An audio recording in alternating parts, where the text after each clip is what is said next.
Esto es un concurso de virgueros. Atención al Sporting. Miner dentro del área. Va a buscar el disparo. ¡Gol del Sporting! 2-0 para el Sporting de Gijón. Ahora pilló de guarnecida la defensa del Barça, que había salido el Sporting. Y Miner no falló. Encaró a Zubizarreta y con tranquilidad consiguió el 2-0. Pues mira, ese hombre que hemos visto en el plano García Remón ha fabricado un equipo aquí en Gijón que juega como Los Ángeles. Cuando está jugando así, le está saliendo todo. Pase de Stanek a Miner, que está al punto de marcar su segundo gol como mejor jugador del Sporting de Gijón. Un Sporting que jugaba como Los Ángeles. Así lo describió Michael Robinson hace aproximadamente 25 años, después de un gran partido y un gran triunfo del Sporting ante el Real Madrid. ¿Lo recuerdas, Mariano? Sí, lo recuerdo, porque la verdad que fueron 2 años muy intensos, sobre todo un primer año con grandísimos resultados, con juego muy espectacular y fuimos capaces de ganar, yo creo que los 2 años a los grandes, a tanto Madrid como Barcelona, cayeron en el Molinón. Mariano García Remón, exportero, exentrenador, entre otros del Sporting, que es la charla que nos ocupa, y yo quería agradecerte que me atiendas y que me dediques estos minutos de charla para recordar y homenajear a aquel Sporting, porque para muchos, te lo decía antes de empezar esta grabación, aún recordamos aquella primera vuelta como el Sporting en los últimos 25 años que hizo más partidos buenos. No sé si tú tienes ese recuerdo tan positivo, pero hay mucha gente en Gijón que nos acordamos de aquella famosa primera vuelta del Sporting de García Remón. Sí, especialmente esa primera vuelta. Creo que hicimos partidos buenísimos, no solamente en el Molinón, sino fuera de casa.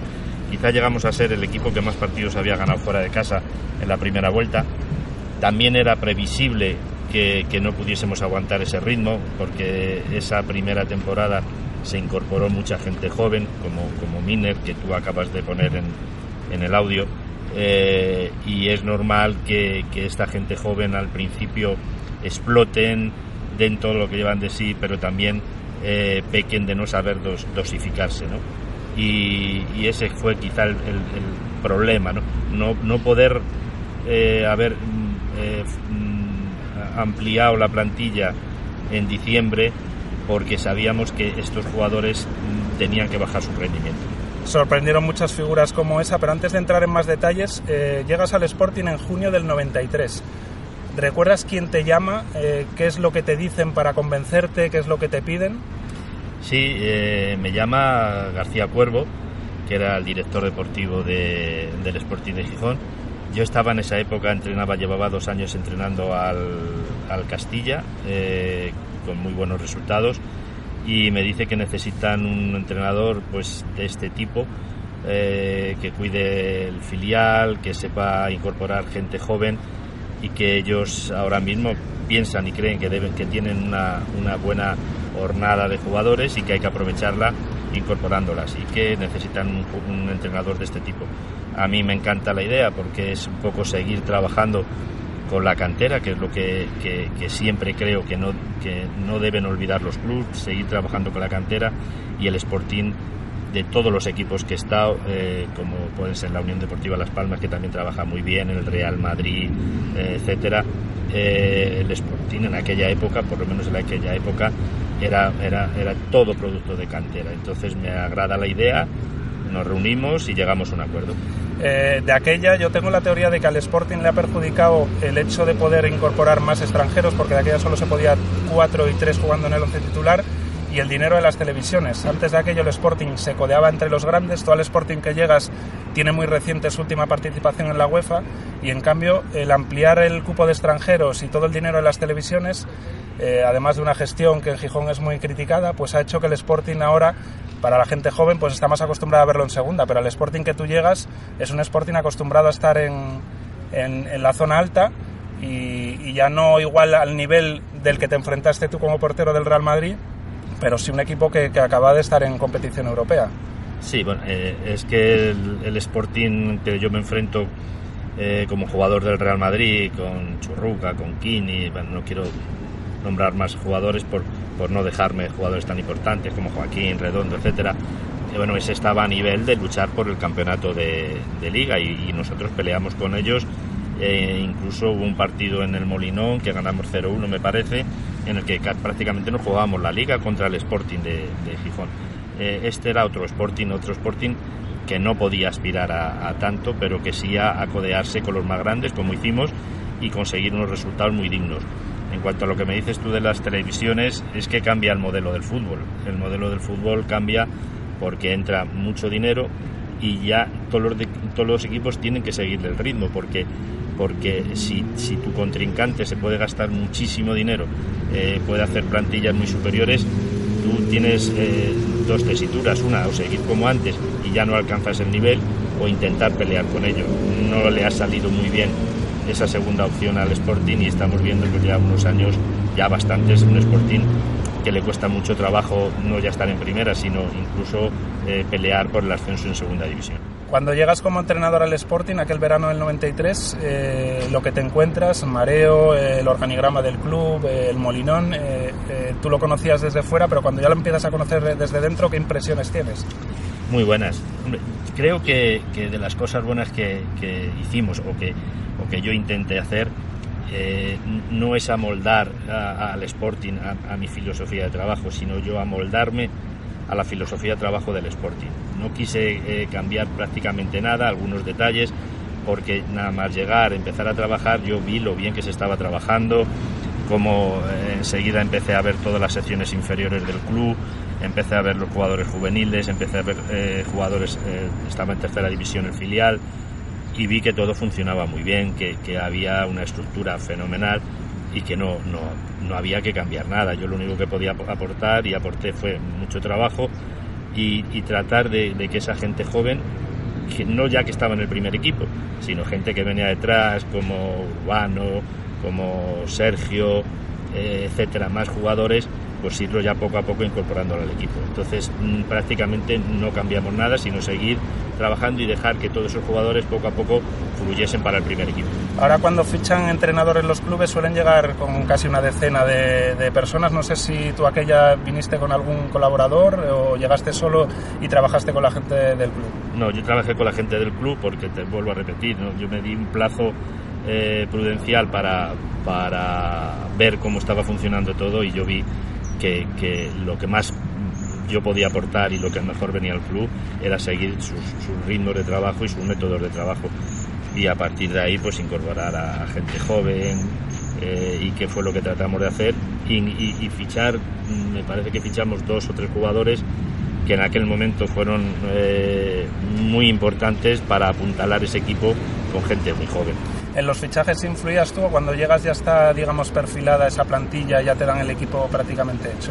No, bueno, no solamente influí yo, sino fue un consenso. Entonces yo me acuerdo en aquella época que Camacho entrenaba al Español y pudimos hablar con ellos. De ahí vino Sabou, vino Sky, me parece que también, y luego por medio de unos contactos míos con el Madrid contactamos para poder traer a Stani, que fue un grandísimo fichaje, que nos aportó muchísimo arriba, y yo creo que todo eso configuró una muy buena plantilla, una plantilla muy competitiva, que, vuelvo a repetirte, nos faltó, por problemas del club, nos faltó apuntalar en diciembre para poder haber seguido manteniendo ese ritmo tan intenso que mantuvimos en la primera vuelta, porque yo creo recordar que en ese primer año tuve 3 presidentes distintos.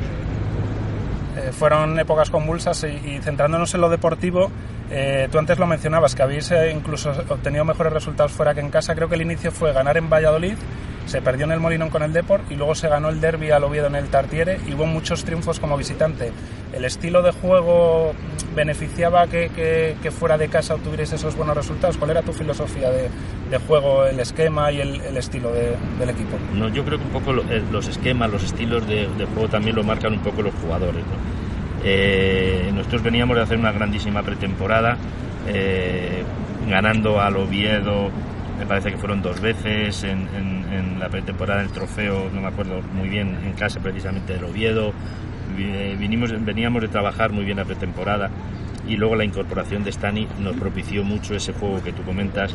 Era un jugador rapidísimo, que podías jugar muy bien con él al contraataque, con Juan L, que un jugador que te mantenía la pelota, que sabía en todo momento si acelerar el juego, si retrasarlo. 3 jugadores o 4 en aquella época, muy trabajadores en el centro del campo.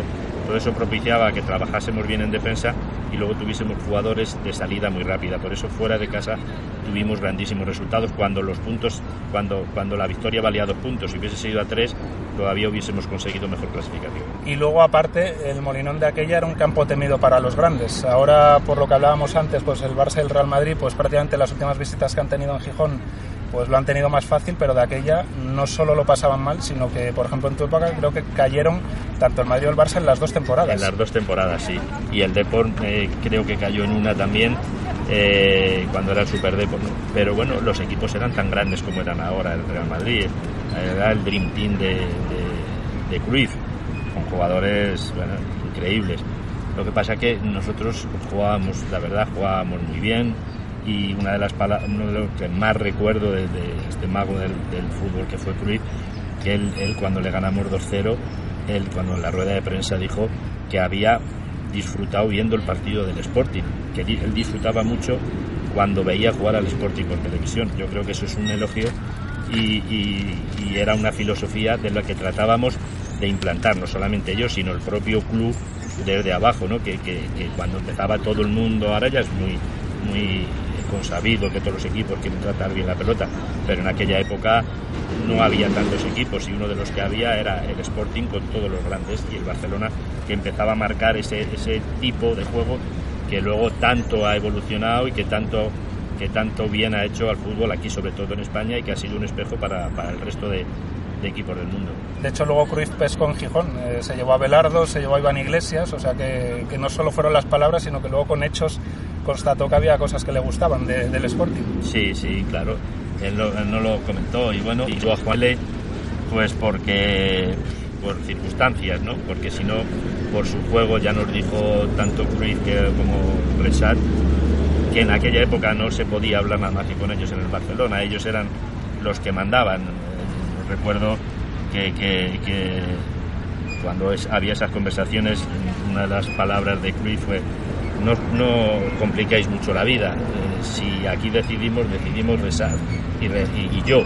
Entonces todas las conversaciones fueron García Cuervo, Rexach, Cruyff y yo. Y no quiero incidir mucho en el tema, se llevaron esos jugadores y no se llevaron a Juan L por circunstancias poco, entre comillas, extradeportivas. De Juan L te quería hablar, que yo no sé si es uno de los mayores talentos individuales que has llegado a entrenar, porque en Gijón se disfrutó mucho con su juego y, por ejemplo, todavía se recuerda, está ese fragmento del partido ante el Real Madrid en el YouTube, que lo hablábamos fuera de micrófono, que sale en los minutos finales porque esa semana no salió de titular y el balón era todo el rato a Juan L y Juan L conservando la pelota, y en una jugada se va de Luis Enrique, se va de otros, y cuando ya van 4 o 5, Hierro, que era uno de los pesos pesados del Madrid, era como que ya estaba harto de que les chuleara aquel chavalito de Gijón y le pegó un hachazo en el centro del campo que le costó la amarilla y que prácticamente era roja.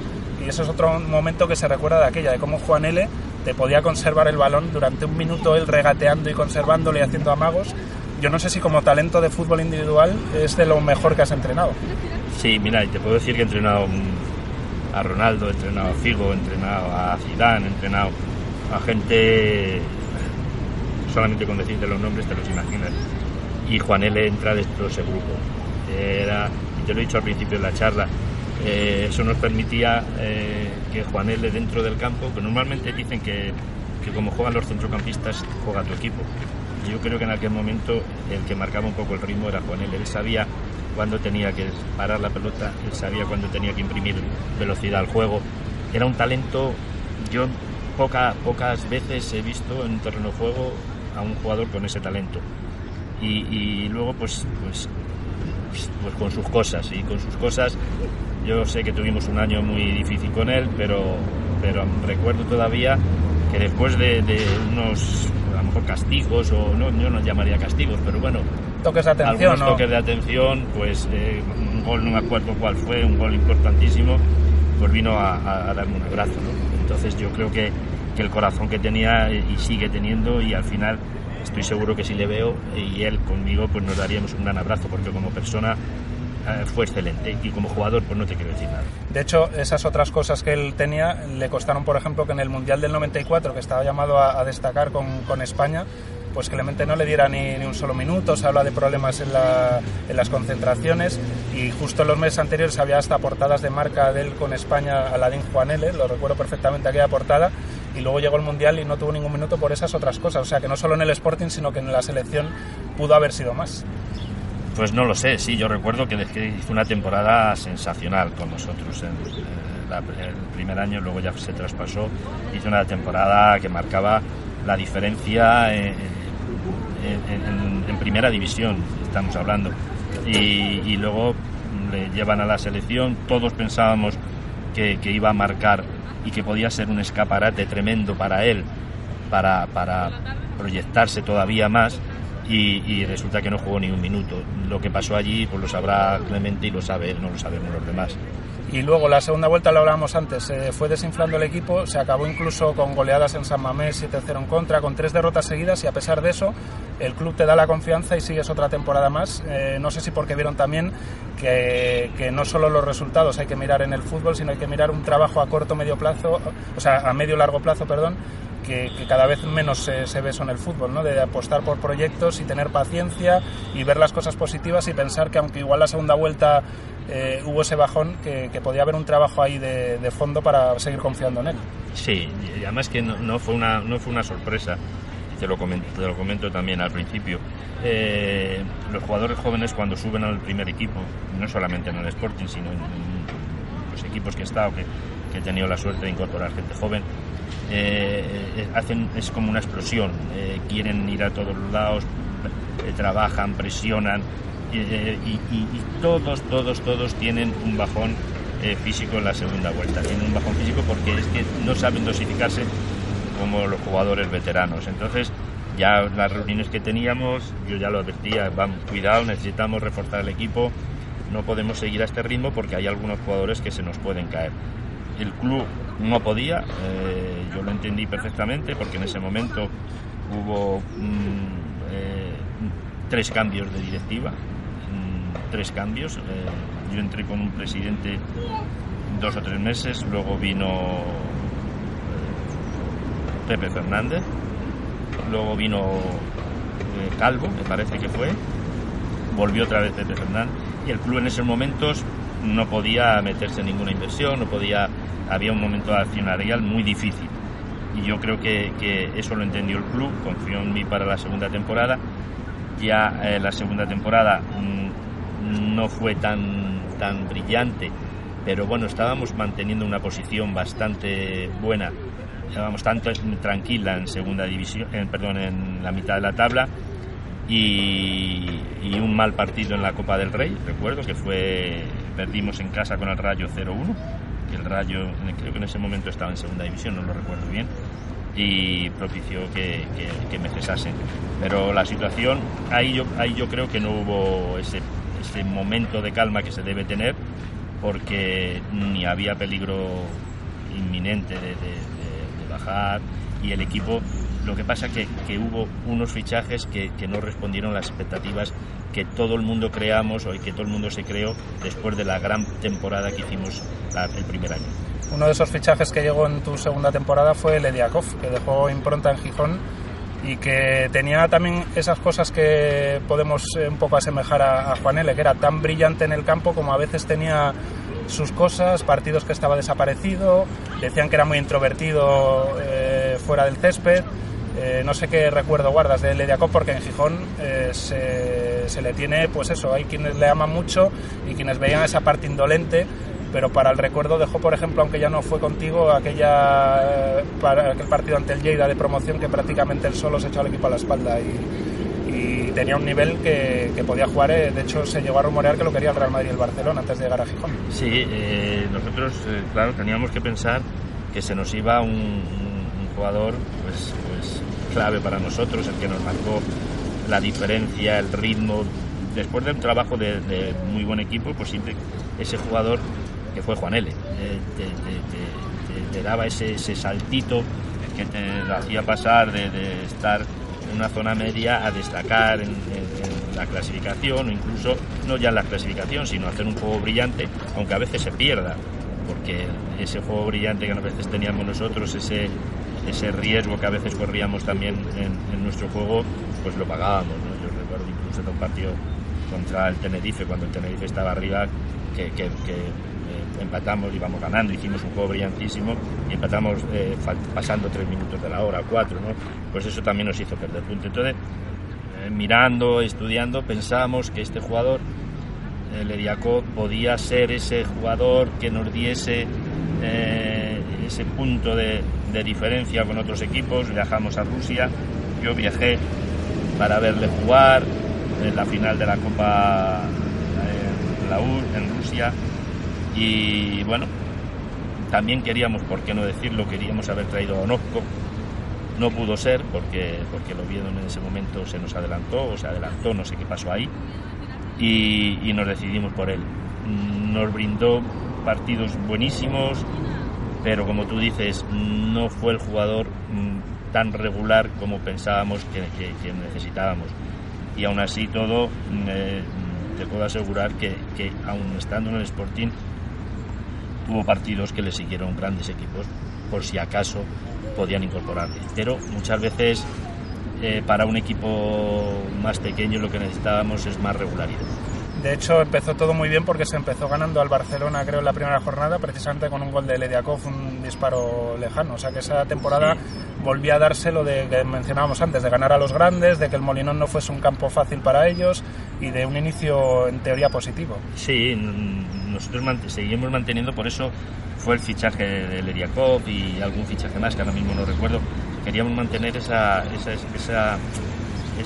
estructura de equipo que juega bien, si no hubiésemos ido para jugadores más defensivos, ¿no? Luego la baja de Abelardo también fue muy dura, porque formaba una pareja con Muñiz, para mí los dos mejores centrales que podía haber en primera división. Te hablo como pareja, ya no te hablo individualmente, pero los dos hicieron, y todo eso propició que el equipo se resintiese. La baja de Juan L. Se fichó a Pierre, me parece recordar. Creo que fue el otro que marcó ante el Barcelona, me parece. La verdad que quizá levantamos demasiadas expectativas que lo que realmente luego pudimos hacer, y esas expectativas fueron las que al final pues castigaron al entrenador. En la jornada 5 se gana 1-0 al Real Madrid, creo que con gol de Velasco, que era canterano del Real Madrid, y en la jornada 7, después de ganar al Albacete, el Sporting es séptimo. Por eso te digo que el inicio sí que es prometedor, y parecía que esa confianza o esa apuesta por el club, por seguir un poco con esa política continuista, le daba sus frutos. Sí, por eso te digo que quizá esas expectativas, el pensar que podíamos seguir manteniendo ahí, que podíamos aspirar a más, cuando ya los equipos ya empezaron a entrar a las televisiones y los equipos empezaban a reforzarse, no solamente los de arriba, sino ya todos empezaron una dinámica de grandísimos fichajes, y todo esto pues yo creo que ha hecho muy mal al Sporting, porque a partir de esa época no han vuelto a salir grandes jugadores del tamaño, diríamos, mediático de Juan L, de Abelardo, de Luis Enrique, etcétera, ¿no? Y en cuanto a Fernández, que antes lo mencionabas, no sé si recordarás el dato, que eres el primer entrenador que tiene Fernández como máximo accionista del club y el primer destituido, y buscando la hemeroteca leía noticias de aquel momento que él era el único dentro del consejo que apostaba por darte continuidad, que el resto del consejo era el que no veía ya con buenos ojos confiar en ti, y que incluso cuando te despidió, no sé si en rueda de prensa, tenía hasta los ojos humedecidos, Fernández. Sí, yo tuve muy buena relación con él, muy buena. Luego me ha dolido muchísimo todos los problemas que ha tenido, no ha sido bien tratado allí, pero luego me tuvo que cesar, me cesó, pero era un hombre, yo ahora hace tiempo que no hablo con él, pero es un hombre que entregó todo al Sporting, que se equivocaría en algunas cosas y en otras aceptó, y él tenía un plan de continuidad importante conmigo en el trabajo, pero que luego el fútbol, los resultados mandan, la presión de que no hubo tanta presión en la grada. En la presión hubo un cese sin una presión tremenda, porque la grada, el socio veía que el equipo trabajaba bien, no a las expectativas que ellos creían, jugaba bien, veía buenos partidos de fútbol en el Molinón y no hubo una presión.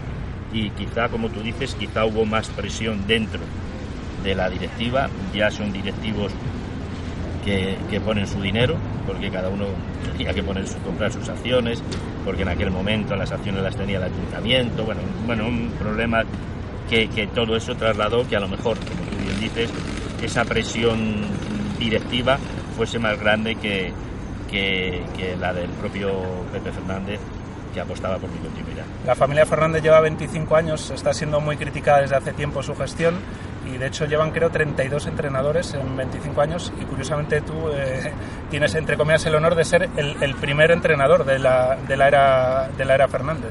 Sí, claro, pero también era la primera año de él como presidente, ¿no? Entonces, por eso, claro, tengo el honor, entre comillas, de ser el primer cesado, pero yo a él le guardo un aprecio tremendo, un hombre que se volcó con el Sporting y para mí era un grandísimo presidente. Y hablabas que no había mucha presión en la grada, que tal vez eran más los directivos, y yo buscando también artículos de aquella época, hay unas declaraciones tuyas, no sé si en la rueda de prensa justo después de la destitución, que dices como un ataque a los medios de comunicación, diciendo a ver si ahora que yo no estoy se apoya al Sporting y se demuestra si los medios son anti-García Remón o anti-sportinguistas. No sé si lo recuerdas, sí, si lo tenías recuerdo. Constancia de que en la prensa se te hubiese un poco atacado o puesto en duda. Sí, bueno, hubo un ataque feroz, pero no por toda la prensa, sino yo creo que hubo sobre todo un medio, y lo vamos a que era muy muy poderoso en aquel momento, que era la cadena SER, con un periodista que ahora precisamente es empleado del club, me parece, no sé si este año, ahora que estamos hablando, igual, con mucho, no digo poder, pero con mucho escuchas y otro medio escrito también. Entonces yo creo que esa guerra no solamente era contra mí, era también un poco contra Pepe Fernández. Se creó y fue desmesurado los ataques que hubo. Por eso esas mis declaraciones. Venga, ahora vamos, era contra García Remón, ahora vamos a favor del Sporting. Yo creo que hubo eso, y todo eso propició que sin ser tan malos los resultados, sin haber una presión grande del aficionado, porque no la había, porque vuelvo a repetirte, las había cuando perdía las protestas normales, pero yo creo que todo ese ambiente fue el que propició el cese mío. ¿Es difícil la relación prensa-jugador-entrenador? ¿Es un poco un choque de intereses a veces, o no se puede ser ni muy cercano ni tampoco muy lejano? ¿Es difícil?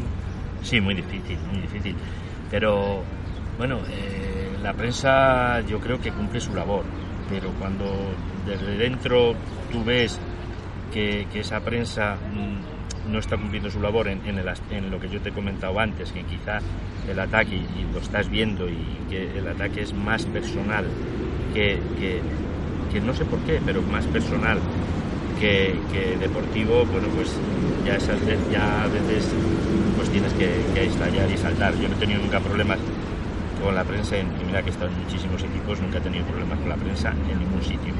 Lo que pasa es que yo ahí sí vi un ataque más personal que deportivo. Y en cuanto a, por ejemplo, los cambios en el fútbol, ahora hay mucho estudio de datos, de estadística, de cuántos kilómetros, está todo medido, análisis de los rivales, por jugadas, balón parado, transiciones. De aquella, supongo que no estaba tan entre comillas, vamos a decir, profesionalizado esos aspectos, ¿no? Que no había tanto análisis del rival, tanto análisis de tus propios jugadores, lo que han hecho en cada momento de cada partido. No, ahora es todo controlado. Tú ves los jugadores que llevan sus propios pulsómetros. Antes era un poco más intuitivo lo que veías reflejado en el campo, lo que tú podías, porque ahora tampoco no había tanta repetición de partidos, tenías que buscarte un poco donde podías ver tu propio partido, a ver que una cosa es lo que estás viendo en el campo y luego otra cosa más tranquilo, la realidad. Pero bueno, en tipo de estudio del contrario, pues sí, teníamos nuestro estudio de los contrarios, iba gente a verlos. En nuestra estrategia, yo recuerdo muchísimo el primer gol que le metemos al Barcelona, cuando el 2-0, cuando jugamos quizá el mejor partido que ha jugado el Barcelona, el que Ruiz reconoció incluso, como te he comentado, que había disfrutado viendo jugar al Sporting, que le había gustado muchísimo el Sporting y que disfrutaba, pues le metimos un gol de estrategia precioso. Gol de Abelardo de cabeza. Gol de Abelardo con jugada de Pablo, sí, por la izquierda. Entonces, todo eso, pues claro que lo trabajábamos y lo estudiábamos, pero los controles propios que se tienen ahora no los tenemos. Y otros cambios también es, por ejemplo, que el hecho de que ahora se televisen todos los partidos hace que también que la crítica o el análisis sea más exhaustivo también. Por ejemplo, igual jugadores como podían ser Cruyff en su época, Lediakov, que siempre se decía que tenían partidos buenos y partidos malos, ahora mismo lo tendrían, entre comillas, más difícil para que se les viese mejor, porque en cambio ya ves ahora Messi que hace medio partido malo y ya se le está casi atacando. Sí, es que todo eso te permite un estudio más pormenorizado de cada partido y incluso por zonas donde trabajan más, por zonas donde trabajan menos, pero no solamente para los técnicos, sino para las personas que, como la prensa, que quiera, porque hay otros que no quieren, pero que quieran pormenorizar más el trabajo de cada jugador. Se me olvidó antes entre los jugadores comentar uno. Tú que fuiste portero, tuviste también la suerte de coincidir en el Sporting con Ablanedo, que fue toda una institución, que fue dentro del fútbol español pues un hombre muy respetado y con sus trofeos Zamora. ¿Qué nos podrías decir de Ablanedo? Porque no sé si tú como portero, al ser entrenador, también te implicabas un poco más con los porteros o había su entrenador de porteros ya específico y tú ahí no te metías. Nosotros teníamos entrenador de porteros, lo que pasa que también el entrenador tiene que estar viendo cómo trabajan esos porteros. Bueno, yo cuando llego allí ya sabía quién era, no era un desconocido que incorporábamos. Lo que pasa es que luego me sorprendió su trabajo diario, su importancia dentro del equipo, las temporadas que hizo a frente del equipo, y encontré un portero pues a nivel de los, fíjate lo que te diría, en aquella época a nivel de los 5 mejores porteros de Europa, no ya hablo de España, ¿no? Y fue una pieza clave en el Sporting durante muchos años y su comportamiento fue ejemplar. Compartíais apodo, entre comillas, porque tú eras el Gato de Odessa por aquel partido que hiciste con el Real Madrid y él era en asturiano el Gatu. Sí. O sea, que pero eso. Yo creo que, fíjate, cuando como jugadores teníamos dos características distintas, ¿no? Yo no me veía reflejado en él, pero por circunstancias. Pero vamos, si yo fui, porque vamos al grano, yo creo que fue un buen portero en primera división, él fue muy bueno en primera división. Él tenía, pese a la poca estatura, mucha agilidad, lo suplía con mucha agilidad, con muchos reflejos, con los manos a mano, con esas estiradas que hacía, y quizás su punto débil era el juego con los pies, que afortunadamente no le coincidió muchos años lo del el no poder ceder el balón al portero y que tuviese que arreglarse más con los pies. Sí, él tenía, bueno, y no solamente lo que has dicho, sino tenía un salto tremendo. No era un portero alto, pero el salto, yo estoy seguro, no se medía en aquella época, porque ahora no se medía como ahora, que ahora podíamos haber medido todo. El salto que él tenía podía haber sido a lo mejor un portero de 1,90, porque él llegaba a balones increíbles y sí, tenía un problema con el pie, pero yo creo que en aquella época, la anterior mía era bastante también anterior, teníamos problemas de juego con los pies. Todo eso ha ido evolucionando con el paso de las reglas de juego. El portero tiene que evolucionar y ha ido evolucionando a mejor con el pie. Y recuerdo una anécdota con Ablanedo, cuando yo llego allí, pues él tenía un problema con el saque y me llega un día y me dice: Mariano, me gustaría que estudiases cómo saco a balón parado, cómo saco de volea para ver cómo lo podemos corregir. Y efectivamente estuvimos 2-3 entrenamientos hasta que pudimos dar el problema que él tenía y lo corregimos, y a partir de ese momento él en los saques, ya no en el juego, ya te hablo en el saque de portería, en el saque de volea, mejoró muchísimo. Y en cuanto a empleados del club, en lo humano, ¿qué recuerdos guardas o con qué personas así te acuerdas, haciendo un poco vista atrás? No sé si de aquella ya estaba Kini metido dentro del club o todavía no. No imagino que con Kini sí que tendría relación de la etapa de jugador, pero no sé con qué empleados del club de aquella o sí, de lo deportivo o allí en Maré. Tuve, por desgracia, nada más llegar, sufrir la muerte de Castro. Estábamos en pretemporada y falleció Castro. Fue un golpe durísimo para todos. Ahí ya, a pesar de que yo había conocido a Kini, pues de la selección, de jugar contra él, y bueno, pero no estaba dentro del club.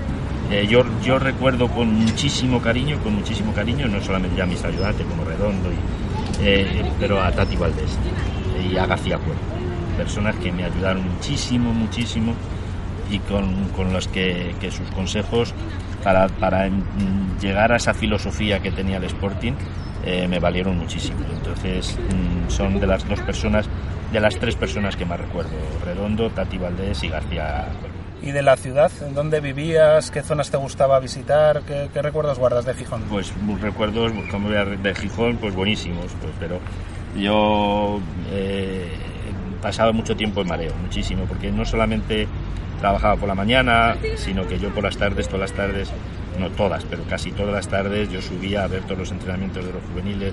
Entonces, pues bueno, pues claro que conocía a Gijón, pero tampoco me tenía tanto tiempo como para descubrir tantas cosas de Gijón.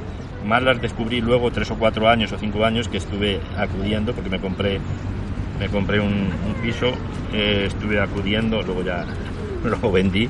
Estuve acudiendo pues mucho tiempo porque me dejó una grata impresión la ciudad y la gente de Gijón, no solamente ya por su amor al fútbol, sino por su trato personal. O sea, que años después de irte del Sporting, decides cogerte un piso en Gijón y vas los veranos o ibas sí, por los temporadas. Veranos, por temporadas, depende cómo estaba el trabajo, si estaba trabajando, si no estaba trabajando.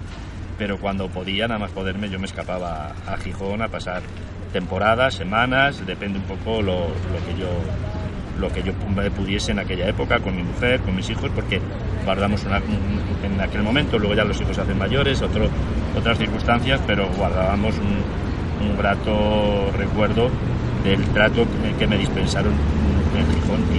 Y yo sigo al Sporting. Me encantaría que estuviese en primera división, me encantaría porque le guardo un cariño especial, aunque fueron 2 años de mucho trabajo y difíciles.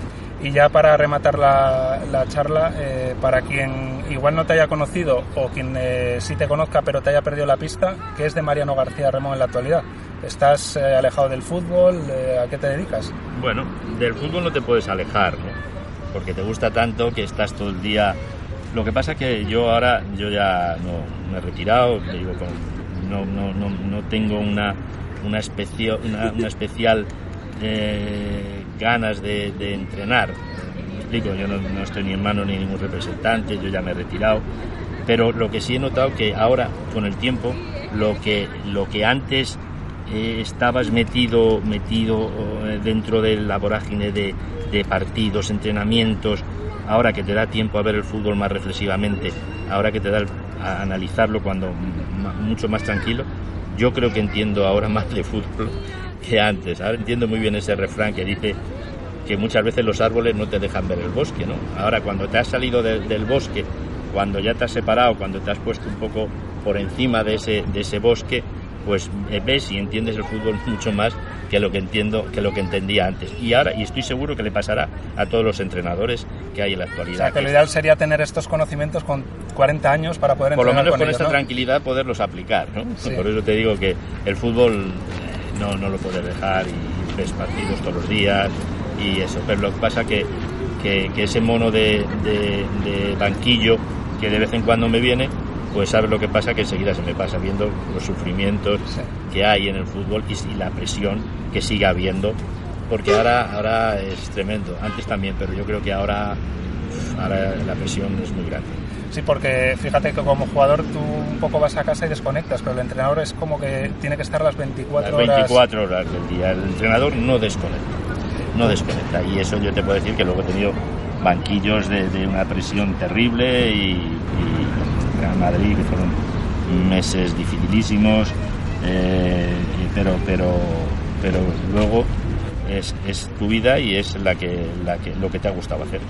Pues Mariano, que muchísimas gracias por darme estos minutos, por tener esta charla conmigo. Sé que estás un poco retirado de los medios de comunicación y que has hecho una excepción. No, eso lo puedes tener seguro. Entonces te lo agradezco, pero que para mí es una manera humilde, modesta, de querer recordar, ahora que se cumple un cuarto de siglo, aquel Sporting que algunos como niños lo recordamos con las mismas palabras, por ejemplo, que empleaba Michael Robinson. Por eso quería utilizar justo esa frase, porque es la verdad, era un Sporting que jugaba como Los Ángeles. Pues sí, mira, yo cuando me he retirado ya me llaman, ayer mismo me han llamado de Madrid, de varias radios para comentar y no es que tenga nada contra los medios, lo que pasa es que yo creo que ahora ya es el momento de otras personas y bueno, la charla que tuve contigo por teléfono, mira, me gustó, consideré que podía ser un buen momento de charlar como dos amigos que estamos charlando de un equipo de hace 20 o 25 años. Pues muchísimas gracias, no solo por esta charla, sino porque nos dejes ese recuerdo y que para algunos como niños pues se nos va a quedar siempre ahí guardado en la retina, haberlo vivido desde las gradas del Molinón y con algún recuerdo todavía en vídeo de aquellos partidos y aquellas acciones. Gracias por todo. Pues gracias a ti, porque esto también puede servir un poco para dar las gracias y recordar a esta afición que además lo estoy viendo en televisión, que no da la espalda al equipo nunca.